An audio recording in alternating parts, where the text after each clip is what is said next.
Hello students, आज मैं class 12th की बायोलॉजी की सिलेबस के बारे में डिस्कस करूंगी, जिसमें 30 नंबर के तो प्रैक्टिकल्स होते हैं और बाकी 70 नंबर की थ्योरी होती है।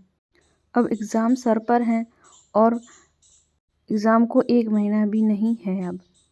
तो सबसे पहले हम ये देखेंगे कि किस टॉपिक में सबसे ज़्यादा क्वेश्चन पूछे जाते हैं, सबसे ज़्यादा वेटेज किसका है। तो यहाँ पे दिखाया गया है कि आनुवंशिकी और विकास का वेटेज सबसे ज़्यादा है, जिसके अंतर्गत वंशागति और विविधता में कई सारे टॉपिक्स आते हैं, जैसे मेंडली प्रभाविता, वंशागति के क्रोमोसोम सिद्धांत, क्रोमोसोम और जीन, लिंग निर्धारण, मनुष्य में, पक्षी में, मधुमक्खी में, और लिंग संलग्न रोग भी इसमें आ जाते हैं, जैसे हीमोफीलिया, वर्णांधता। मनुष्य में मेंडली विकार भी आ जाते हैं, जैसे थैलेसीमिया और गुणसूत्री विकार, Down syndrome, Turner syndrome, Klinefelter syndrome. ये सब आपको पढ़ना है और ये टॉपिक बहुत इम्पोर्टेंट हैं। फिर इसी में दूसरा आ जाता है वंशागति का आणविक आधार, जिसमें डीएनए के बारे में है सब कुछ, डीएनए की खोज, डीएनए, आरएनए और डीएनए का डबल हेलिक्स, लेकोपेरन एट्सेट्रा, फिंगरप्रिंटिंग वगैरह, ये सब टॉपिक भी आपको पढ़ने हैं।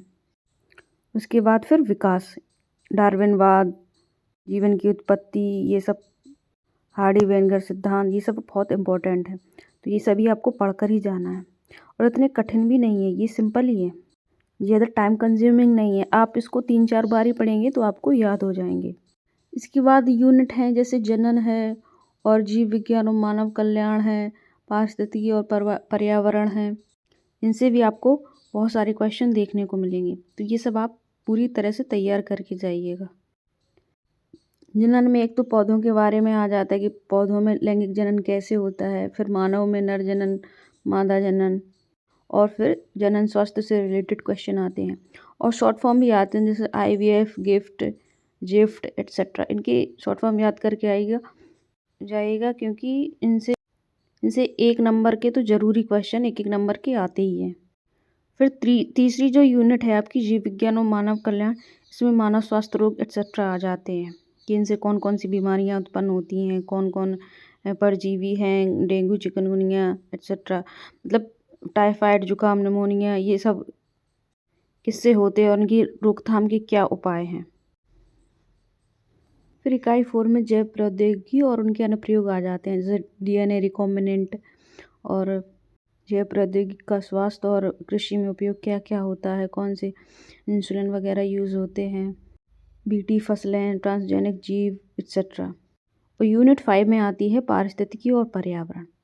इनको भी आप पढ़ के जाइएगा, 2-3 बार ही पढ़ेंगे तो याद हो जाएगा, इतना कुछ टफ नहीं है, लेकिन इनसे क्वेश्चन ज़रूर आते हैं। पिरामिड हैं, ऊर्जा के और भार के और जीव संख्या के आधार पर बनते हैं, जीव और समष्टियाँ, जैव विविधता का संरक्षण।